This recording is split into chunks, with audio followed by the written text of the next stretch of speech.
안녕하세요. 이희건입니다. 여러분, 오늘은 제가 선물 옵션 합성 포지션의 외국인, 기관, 개인 각각의 포지션을 분석 후 코스피 지수가 어떻게 움직일지 예측을 할 겁니다. 코스피 지수 어떻게 움직일지 예측을 한다는 것은 매매에 정말 도움이 되겠죠.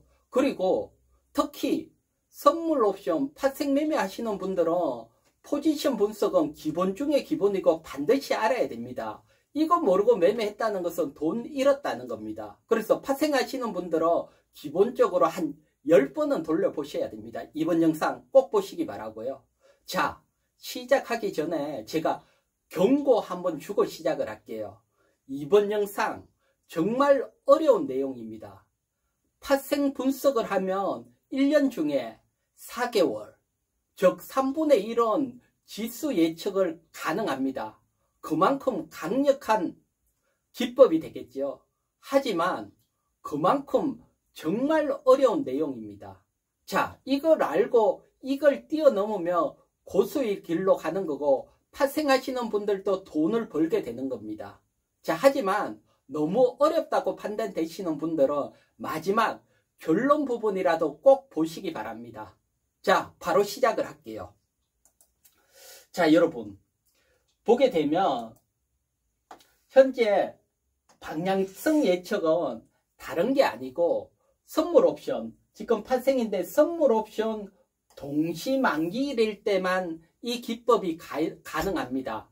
옵션 같은 경우는 매달 두 번째 목요일이 만기일이고 선물 같은 경우는 3월, 6월, 9월, 12월 두 번째 목요일이 만기일이니까 동시 만기일은 3월, 6월, 9월, 12월 이 동시 만기일일 때 이 기법이 적용이 가능하고요. 그리고 언제부터 적용을 하냐고 하면 전에 지금 11월 기준으로 보면 11월 옵션 만기일이 끝나고부터 동시 만기일 이 사이에 이 기법이 가능하죠. 뭐 5월 같으면 5월 옵션 만기일이 끝나고 6월 동시 만기일 사이. 그래서 전달 옵션 만기일이 끝나고 그리고 동시 만기일 사이 건 1개월이 되겠죠. 이 기간에 각각의 포지션을 분석을 하고 거기에 맞춰서 대응이 가능한 겁니다. 자, 기간은 이렇게 설명을 드리고요. 자, 그러면 각각의 포지션은 어떻게 분석을 할까요? 분석하는 방법 지금부터 시작을 할게요. 자, 분석을 하는 것은 지금 보시는 게 화면상 크게 보이지만 개인 포지션, 외국인 포지션, 금융투자, 투신, 선물 옵션 만기 포지션을 나타낸 그래프입니다. 이 그래프는 사실 여러분들이 어디에 있나 찾기는 어렵죠. 자, 이 그래프는 이베스트 프로 HTS의 화면 번호 이렇게 볼게요. 이베스트 프로 화면 번호 2441 화면 번호입니다. 여기에 가서 HTS에서 확인을 할 수 있고요. 지금 화면은 11월 18일 뭐 오늘 금요일이죠. 금요일 종가 기준으로 제가 화면을 찍어 놓은 겁니다. 그래서 여기에 외국인, 투신, 금융투자, 개인 각각의 포지션을 지금부터 분석을 할게요. 분석을 하려니까 사실 안 보이시잖아요. 그래서 제가 하나하나 따로따로 분석을 할게요. 그러면 먼저 외국인 포지션 요것을 한 화면에 크게 해서 보도록 할게요. 우리가 자, 지금 보게 되면 외국인 포지션입니다. 포지션 앞에 화면을 크게 해서 보는데 합성 포지션 그래프는 이 그래프입니다. 여기에 보면 색깔이 변하는 이 그래프가 외국인들의 파생 포지션이라고 보시면 됩니다. 그래서 현재 코스피 200 지수가 317포인트입니다. 그러면 317포인트가 요 지점이 되겠죠. 그래서 현재 외국인들의 위치는 이 지점입니다. 그런데 먼저 파생 그래프에서는 이렇게 보면 됩니다. 이 가로축은 지수입니다. 지수. 이 가로축은 지수입니다. 지수. 그래서 이렇게 가면 지수가 상승, 이렇게 가면 지수가 하락이죠. 하락. 그리고 세로축은 손익입니다. 여기 영원이니까 본전부터 이렇게 가면 수익, 이렇게 가면 손실입니다. 여기서는 손실, 수익입니다. 수익.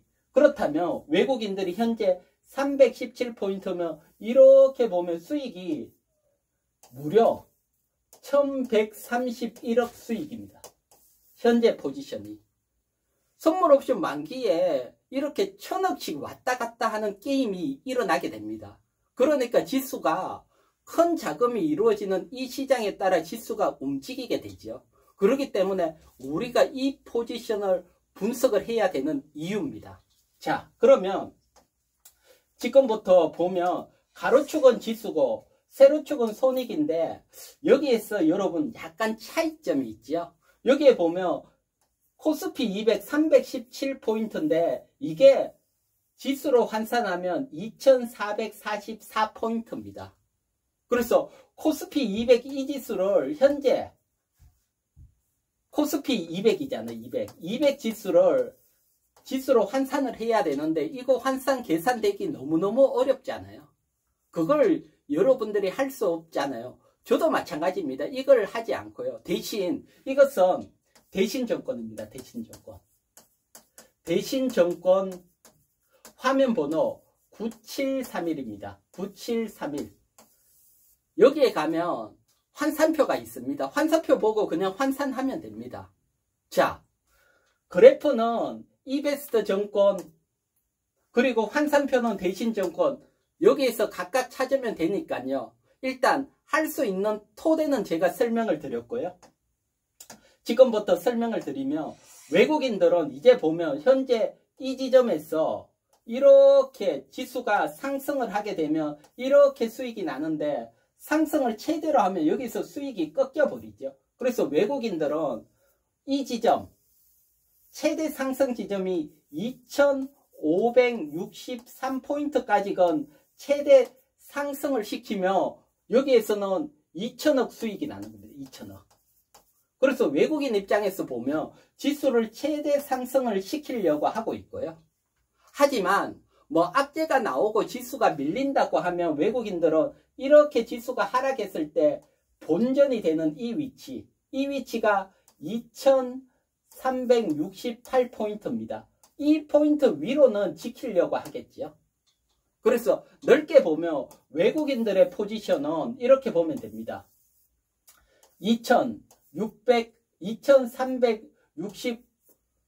2368포인트 조금 지우고 갈게요.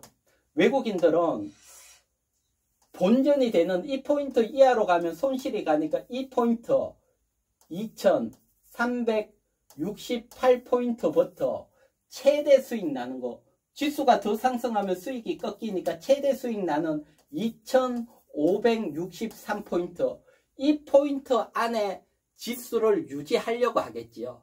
대신 상승 방향입니다. 상방향.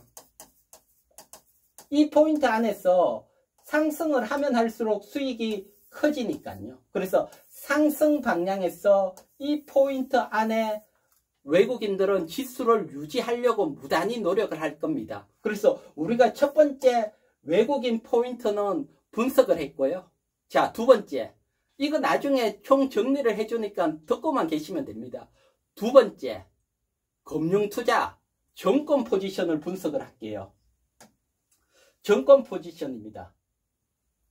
정권을 보게 되면 정권은 현재 위치가 여기입니다. 여기에서 이렇게 보면 그래도 수익입니다. 수익. 현재 324억 수익권이고요. 대신 지수가 하락을 하게 되면 이렇게 하락을 하게 되면 수익이 계속 늘어나죠.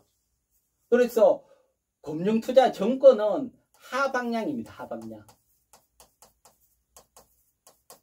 앞에 외국인들은 상승해야 수익이 늘어나는데 정권은 하락을 해야 수익이 늘어나는 그래프고요.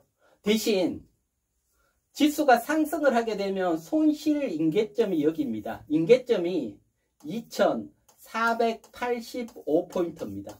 그래서 이 포인트 이상 지수가 상승하게 되면 손실로 갑니다. 손실. 이 얘기는 금융투자 입장에서는 무조건 2485포인트보다 지수를 하락시키려고 합니다. 하락. 그래야 수익이니까요. 다시 종합적으로 보면, 자, 금융투자 입장에서는 이 포인트보다 지수가 하락, 즉 2485포인트 이하로 유지를 하려고 합니다. 금융투자 포지션 분석이 끝났고요. 그 다음에 투신 포지션 한번 볼게요. 투신 포지션. 투신입니다. 투신은 사실 지수가 하락을 하든 상승을 하든 무조건 손실입니다. 이렇게 하락을 해도 여기에 700억 손실입니다. 700억. 현재 902억 손실이고요. 이렇게 지수가 상승을 해도 손실이 커지고요. 지수가 오르든 떨어지든 무조건 손실이잖아요. 이런 경우들은 방법 없습니다. 얘네들은 롤오버 시킬 확률이 높습니다. 롤오버. 조금 어려운 용어죠. 쉽게 말하면 지금 12월 만기인데 만기일에서 다시 3월 만기로 매도하고 똑같은 포지션을 잡는 겁니다. 그러면 이 가격, 같은 포지션인데 이 가격 시간 프리미엄만큼 손실이 나겠죠. 시간 프리미엄이 가장 적게 손실이 나는 게 만기일입니다. 만기일. 그러면 만기일에 가서 얘네들은 막 청산을 하고 넘기니까 만기일 날 롤오버에 따른 변동성이 이번 만기일은 나올 수 있을 확률이 높고요. 그래서 투신에 대해서는 분석할 필요가 없습니다. 지금 포지션은 무조건 손실이니까요. 그 다음 개인 분석을 할게요. 개인입니다. 개인 그래프는 이 그래프입니다. 개인 그래프를 보게 되면 근데 개인은 앞에서 외국인 금융투자는 수익 나는데 분석을 했지만 개인은 제가 손실 나는 기간을 분석을 하잖아요. 이건 만기가 끝나면 개인들은 거의 한 1000번 중에 999번은 손실로 끝나게 됩니다. 그렇기 때문에 개인은 손실 나는 쪽으로 지수가 움직인다 판단을 해야 됩니다.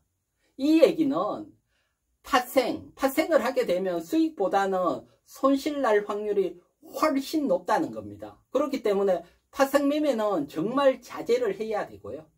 그만큼 개인들 수익 내기가 파생에서는 어렵다는 얘기입니다. 그걸 그래프에서 보여주고 있고요.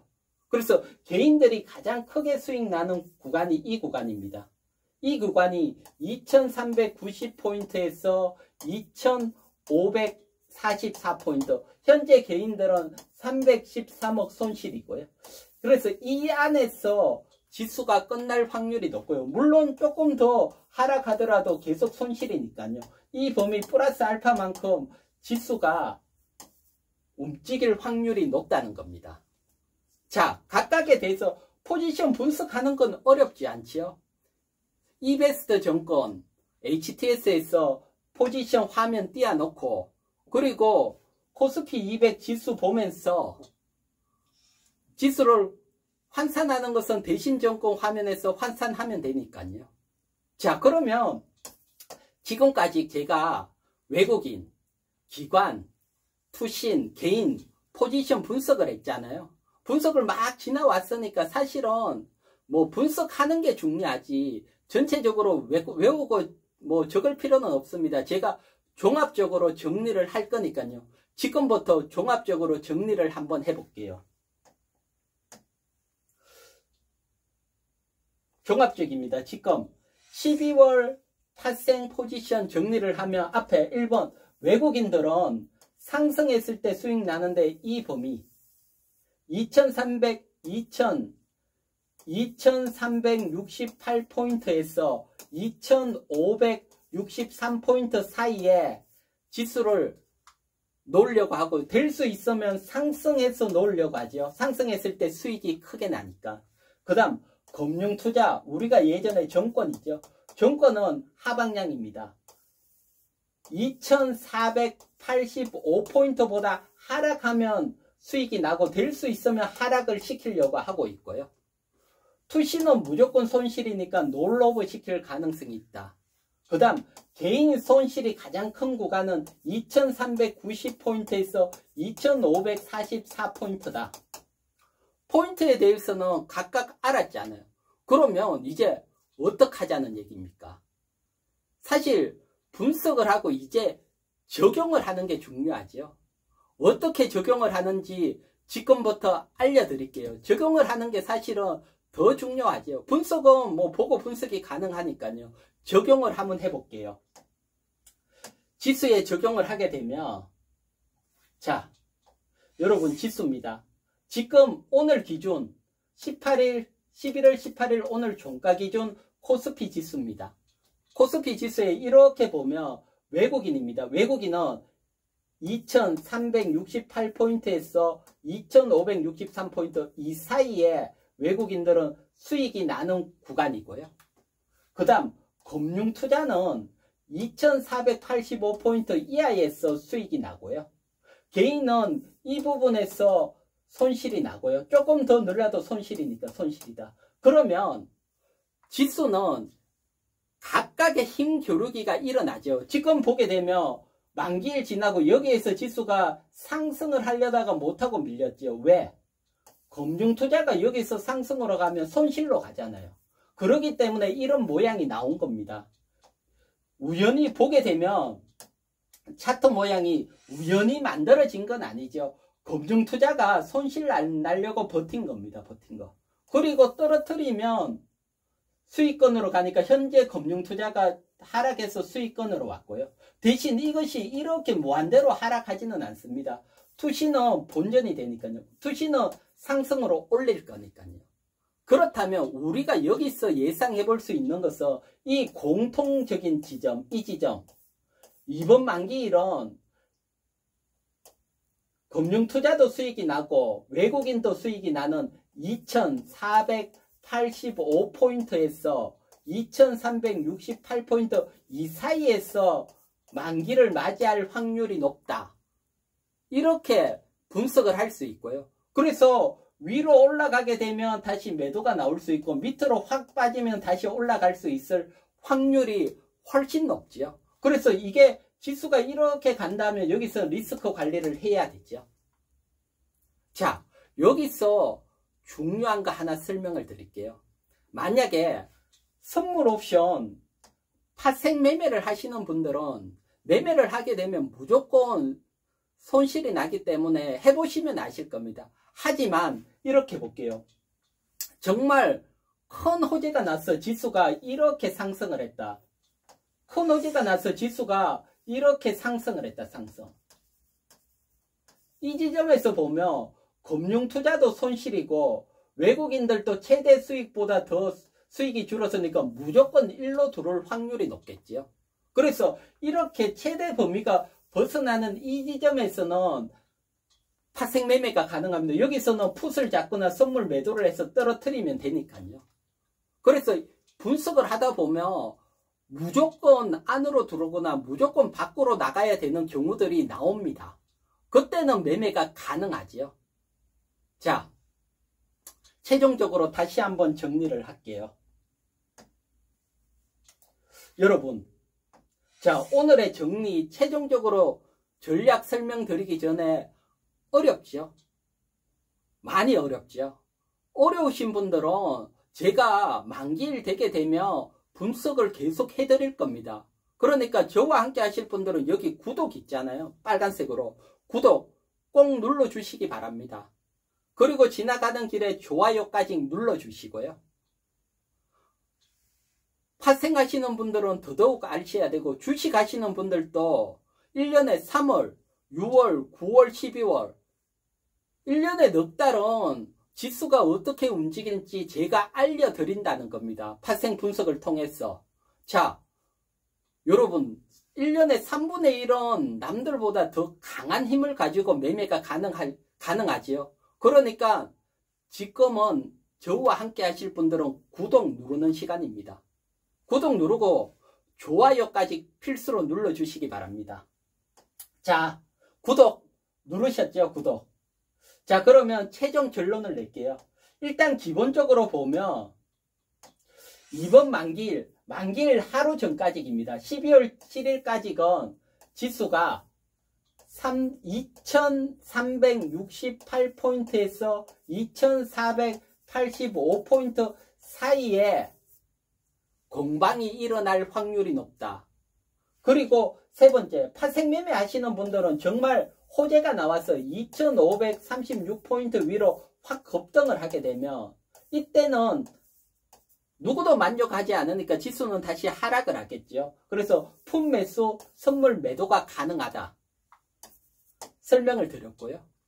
자, 지금은 포지션이 잃지만 어떤 데는 뭐 무조건 수익 날 수 있는 구조도 나오니까요. 그래서 늘 분석을 하고 이런 구조 내에서만 매매를 한다 생각을 하시고요. 그게 아니더라도 기본적으로 공통적인 이 범위를 기준으로 놓고 매매를 하더라도 훨씬 확률이 높잖아요. 자, 오늘은 여러분 조금 어려운 측면이 있죠. 특히 제가 파생 포지션 분석을 했기 때문에 어려운 측면이 있지만 여러분 이 과정을 뛰어넘고 여러분들도 저와 같이 분석을 할 수 있으면 고수의 길로 가고 1년 중에 4달은 지수를 예측하면서 매매가 가능합니다. 제가 계속해서 이런 어떤 매매 파생 분석도 영상을 올릴 거니까요. 저와 함께 하실 분들은 다시 한번 구독 부탁드리고요. 다들 수고하셨습니다. 모두 성공 투자하시기 바랍니다.